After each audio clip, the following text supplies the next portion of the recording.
Okay, welcome to Kung Fu Africa number 2 and Instagram. If you're back, I'm back.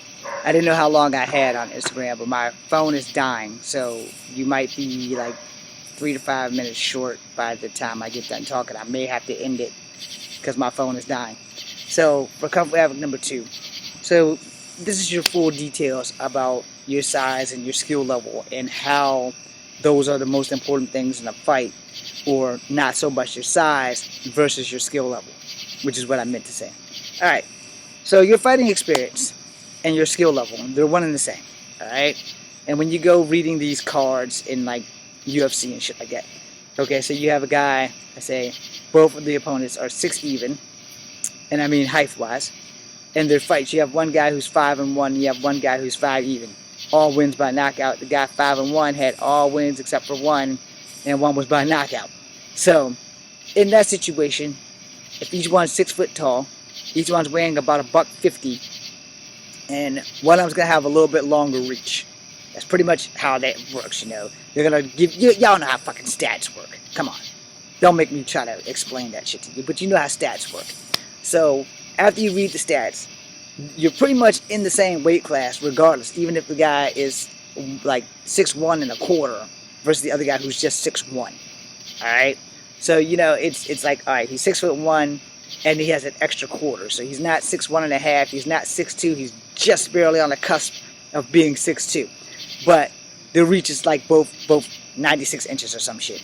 But they're both weighing 160 pounds. Alright? So they're both big guys, you know. So that's how you fight in controlled environments. It would be the same if you were doing rec. It would be the same if you were doing one champion. It would be the same if you were doing any controlled environment. Sport, karate, taekwondo, all that shit. They go in by your ranking and your weight class. Sports, karate, and taekwondo is a little bit different because that's going by your actual belt class versus your weight classes. I've seen some of those tournaments where they have some not so skinny guys fight really skinny guys. So, but they all had the same belts. They were both black belts, or they were both red belts, or red and blue, or whatever belt system that they were using, they were that. Now, I will say in Wushu, the tournaments now for anything Wushu has just become artsy. So it's more arts than fighting now. I don't know when the change happened, but I do know that initially Wushu was a dangerous-ass martial art, and now it's super showy. And I'm not knocking it, because I'm no longer allowed to do Wushu at all. I'm not knocking it, because I still love Wushu. I love the death out of Wushu. And Wushu is always going to be one of my favorite martial arts. And it also has butterfly kicks.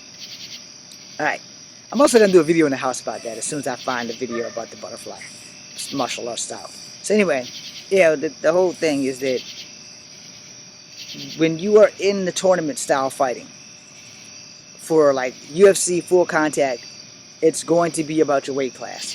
For tournament taekwondo or karate or whatever the hell you're going to be doing, sports martial arts, it's more or less your bank, your fucking belt size. Because if your belt's like a black belt, you're not going to get in the ring with a white belt. That's like murder, so they're not going to let that happen. They might let a black belt go in with like the highest degree of red before you become black belt, because you're basically a black belt. So, you know, you just have to do that one little test and there you go. Now, here's my honest opinion about belts. They suck, and they don't prove a goddamn thing.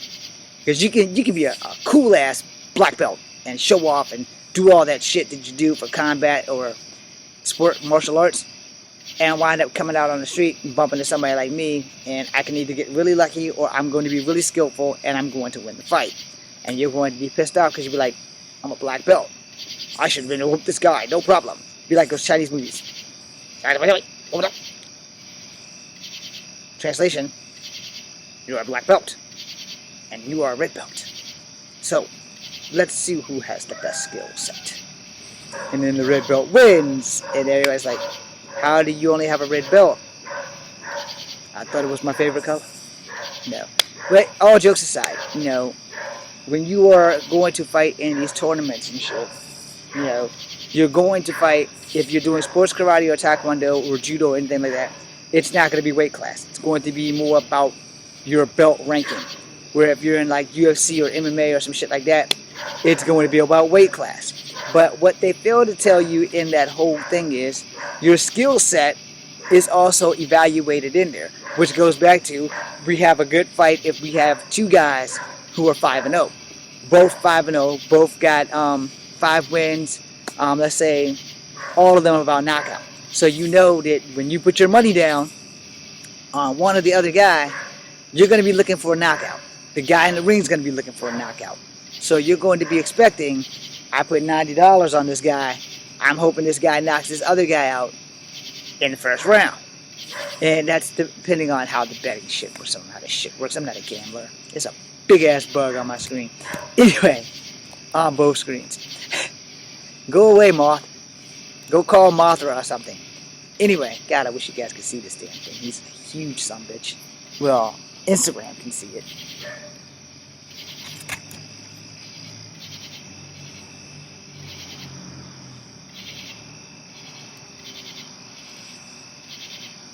Ew.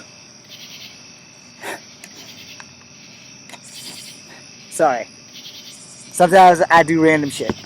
Okay, so when you're in these situations, for your tournaments, it's going to be ranking by belts. When you're in the controlled environment of a UFC or an arena-style fight, it's going to be about your weight class. So where I was at was both guys have 5 knockouts apiece, no losses. Eventually, when they collide, it's going to be a good fight because, both of them have the same standings. All right. Now, their weight classes that they're going to be in, they're in middleweight. So they're going to be like 140, 130, somewhere in there. They're going to be bigger than me, And so they're going to be in there and they're going to rumble and you're going to see who's going to get knocked out. They may go the distance and they both may get a draw. And they might be like setting up to see which one of these young guys are going to go to the champion.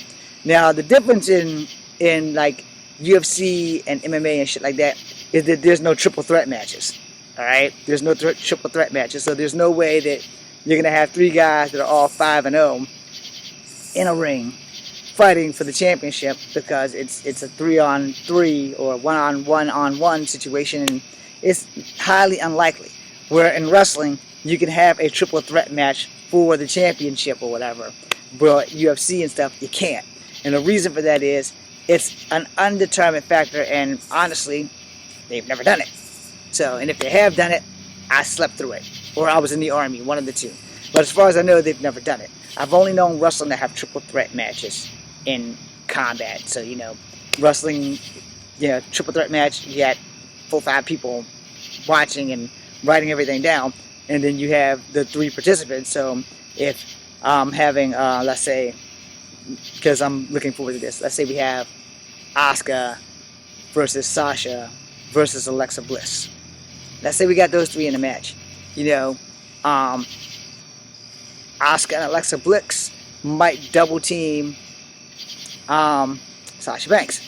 So that being the example, you can't do that in the UFC because, UFC, it's either knockout or tap out. It's just that simple. But what happens if 2 guys knock out the champion at the same time? If they both catch him, boom, boom, and they put him to sleep, do they continue to fight until it's only 1?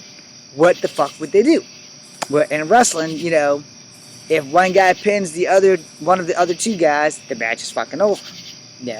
Or if they make the guy submit, or if the champion is lucky and there's a count out rule where the champion just has to not come in the ring.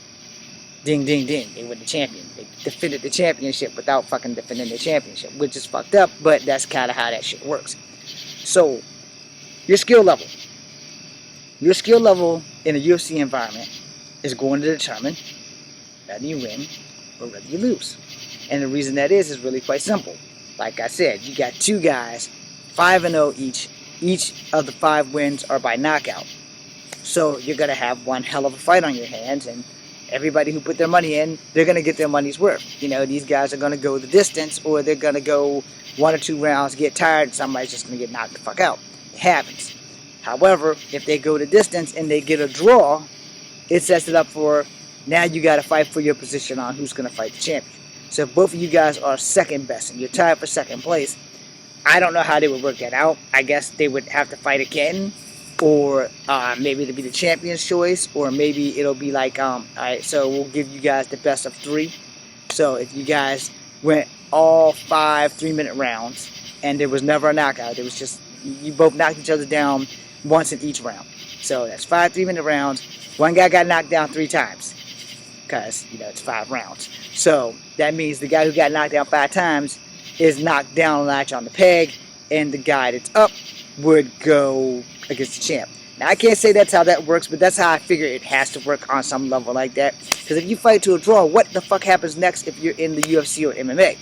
Where, see, in wrestling, if you fight to the draw, championship advantage. Champion keeps the belt. It's just that simple. Or if you get disqualified, champion keeps the belt. So, I don't know how it works in UFC. But here's how real life works. I'm 120 pounds. I'm going to fight a guy who's maybe 140 pounds. The chances of me winning looks bleak, but only from his end. From my end, it's looking like, alright, I got to fight this big bohemian motherfucker. Let's see, what am I going to do? Am I going to freak the fuck out and just throw him the fight? Or am I going to give it everything I've got? I'm going to give it everything I got because losing is not a fucking option. And I also know for a fact that it's a high probability that he might just be a hype machine. See, that's the thing a lot of people don't understand. A lot of fighters are hype machines, alright? And you got to think about that when you check out their winning streaks. And you're like, alright, this guy's winning, he's winning, he's winning, he's winning. And then finally he gets to somebody, and the person he may lose to may be a fucker who can't fight worth shit. And it happens. Again, if you go into boxing, y'all all remember Buster Douglas beating Mike Tyson. And if you don't, spoiler alert, Buster Douglas beat Mike Tyson in Japan. There's all kinds of different speculations behind that, but we all know that Buster Douglas was not a real champion. He lost, and I'm not picking on Buster Douglas, because that could have happened to anybody. Like I said earlier in my earlier videos here on Instagram, anybody can get lucky. Any given Sunday, anybody can get lucky, and Buster Douglas got lucky as fuck. Which goes back to earlier today, I also mentioned that is it better to be skillful or is it better to be lucky? And I also mentioned while driving to school for like the second or the third time today that luck runs the fuck out. If anything, 2 things that run out in your lifetime: money and luck. Alright? And you will run out of money way before you run out of luck. But you will run out of luck. And the reason why I put it that way is because it's really quite simple. You don't always have luck on your side. And that's why it's better to be a little bit of both skillful and lucky versus just being lucky. Because eventually you're going to come across that guy who has also been lucky, or that guy who's just that damn good, and your horseshoe up your ass has fallen out after the first hit. It knocks you silly. So again, it's not bad to have luck. But for me, I'm a strong believer it's better to be a little bit more skillful than luck. But here's how that works, you have to know your limitations of your physical paralysis. If your body and you can take a beating, you can Rocky Balboa the shit out of that motherfucker, good for you. If you don't know that you can take a beating or you can't take a beating, then you got to go for the fast knockout because you're like, all right, I'm a little soft in the gut. So if he hits me in the gut really, really good, he's going to put me down, and you pretty much know your own weaknesses. If you don't know your own weaknesses, that is not the time to find them.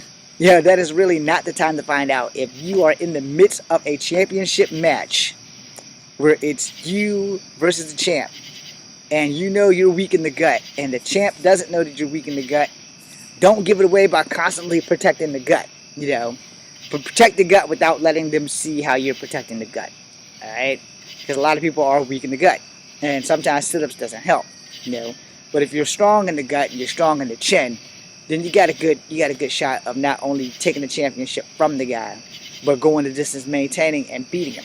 A lot of championships have been changed over by TKOs as well as KOs, and sometimes draws. But the championship changing in a draw is like really, really slight, if that. Which means it's kind of like, all right, if I'm doing performance-enhancing drugs and I'm winning all my champions because every time I go out, I get a boost before I go into the ring and I boost somebody's face inside out. If I'm doing that, I'm cheating. I'm obviously cheating. I'm taking performance enhancement drugs, which means, my hits are going to be harder. My kicks are going to be harder. And the fact that I know where to hit a person is helping me versus them not knowing. Because you have people who have raw power and you have people who have skilled power and skilled training. And if you don't get that, Yeah, you might want to go back to day one. But before I end this video, because Instagram, you're about to die. My phone is about to blink out. So before I end the video, in general, I just want you guys to understand it. Fighting is situational, especially outside of the ring. Inside the ring, fighting is in a controlled environment. It's still situational. It's just not as situational because you're in a fucking cage. What's the situation? 2 men enter, 1 man leave. That's the situation. It didn't say that 2 men enter, 1 man dies. It just says 2 men enter, 1 man leave. That's pretty much the situation. Now, also in UFC, you're not really allowed to use the cage. You can't like throw someone into the cage. And as far as I know, you can't do any Captain America shit where you can't run, swing off the cage and punch people in the face. If you can, that's new to me. Cool, ready to do it. But for the most part, you can't use the cage. When people are pinned against the cage, McCarty, he has been known to pull people off the cage or like split them. Like, nah, get off the cage. Get off the cage. Get off the cage. And if the guy's not able to defend himself while the other guy's got him pinned against the cage and he can't move his arm to get up his right and he's taking lefts, but he's not being able to block the left to the face, because if you're blocking the right with your left, it's more than likely you're getting hit in the left or in the right side of your face with the other guy's left hand. But if your head's pinned against the cage like this and you're blocking, but you can't block this side because your arm is pinned under the cage, so I don't think that you're allowed to use the cage. However, in a real fight, if I got your arm pinned on the ground, you just fucked, dude. I mean, keep this shit real. You just fucked. If I got your arm pinned under your arm body and you can't defend yourself, that's your problem. I'm sorry. That's your problem. And you better believe your sweet ass that one or another of my knees is going to be checking your chin or your face. And it really depends on my body positioning. If you're pinned and your arm's pinned behind your back against the ground, I'm not letting you get it free. I'm going to be kneeing you in the sternum. I'm going to be holding you with my arms. I'm going to be doing everything I can to end this fight swiftly by doing everything I can to damage you to the point where you're just going to stop. And that's the thing you have to understand. Instagram, thanks for watching. This will have whatever the hell I said the title was, I'll put that there. But for Kung Fu Havoc number 2, we're still going. But the simple fact is, part 2. I don't remember what the hell the title was, but when I play this back, you'll know it. So the whole concept of, if you're pinned on the ground, and we're rumbling, I'm not giving any quarter to you for the simple fact that I know if the shoes was reversed, you're going to be beating my ass, so I'm going to be fair. I'm going to just be beating yours. There's no ifs, ands, and buts about it. It's the way it has to be done. Because we're fighting, we're not in a controlled environment, we're fighting in the streets. If your arm is pinned under your arm, that's your problem. And if you're bigger than me, I can't let you get that arm free. Because you're going to have all that anger and rage from me kneeing you in the fucking face and kneeing you in the throat and kneeing you wherever the hell these knees are going to fly. Because I got you pinned down. If I got you pinned down, you better believe I'm dropping everything I have on you just to keep you from getting the fuck up. If I get you down, you're down. But the minute your body goes limp, I'm done. I'm going to pray like hell I didn't kill you, but I'm done. I'm not going to continue to commence to throw you an ass whooping. It's done. And on a side note, when I finish this video, because I'm about to finish it because it's 18 minutes in, so I'm going to go ahead and finish it. In a controlled environment, like the UFC or sports karate, if I've rocked your bells and you go down, I'm not going to come after you. I'm just going to let the referee decide what we're going to do. Because, in boxing, if I rock your bells, they're going to send me to a neutral corner. In UFC, I don't know how that works. But I know if I got you shook and you and you go that way, I know that I have you. I'm not going to follow you to the ground because that could also be a trap. And I know that my BJJ sucks. So we're not going to go for that. But if I rock your shit and you wobble and you go down, then you're done. But if you wobble and you swing back up, then I'm just going to rock you again. Because I'm not just going to sit there and let you beat my ass. But I know if I've hurt you, I know that the fight is done. And if you go down, I'm going to let you hit the ground and let the referee get you back up. You're standing 5 count or whatever. I don't know if UFC does that, but I'm going to do that unless the referee, all right, well, he's down. Can I get him? If he gets back up and the referee gets him back up, all right, cool. But if he doesn't get back up, I'm not going to move in on him because I'm pretty sure that I've probably won the fight. Now, in real life, outside in the streets, if I rock your shit and you go down, I'm going right down on you because I'm not going to let you get the fuck back up. Especially if you're bigger than me. You're like 6'6". I'm 5'3". No, I got you on the ground. I'm keeping you there. I'm not letting you get up. If your arm's pent behind your back, you better believe that arm's going to stay there until someone pulls me the fuck off of you. This is Kung Fu Havoc number 2. Be seeing you. This is 20 minutes that you can't get back. I'm moving inside to make 2 more videos. Thanks for watching.